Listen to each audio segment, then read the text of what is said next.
প্রকৌশল বিশ্ববিদ্যালয়ে আজ ক্লাস পরীক্ষা বর্জন, শিক্ষার্থীদের কাছে দুঃখ প্রকাশ ডিএমপি কমিশনারের।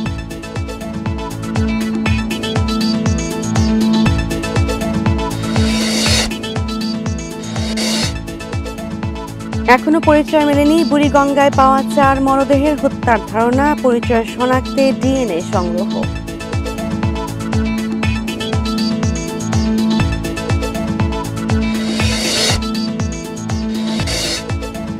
সিলেট সীমান্তে বেড়েছে চোরাচালান, 6 মাসে 200 কোটি টাকার পণ্য আটক, বিজিবির টহল জোরদার।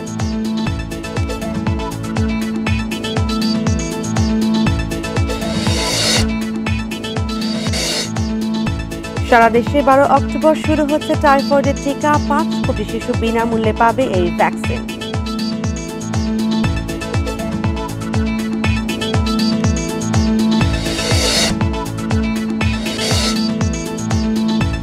সুন্দরবনে মাছ ধরা ও পর্যটনে 3 মাসে নিষেধাজ্ঞা চলছে, আর্থিক সংকটে জেলে ও বনজীবী মানুষ।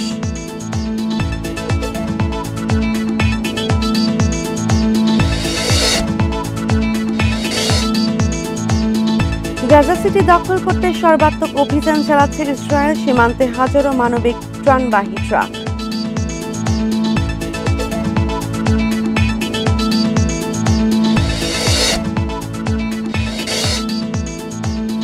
কারাবাও কাপে গ্রিমসবির কাছে হেরে বিদায় ম্যান ইউনাইটেডের, ভিট বাডেনকে হারিয়েছে বায়ার্ন মিউনিখ।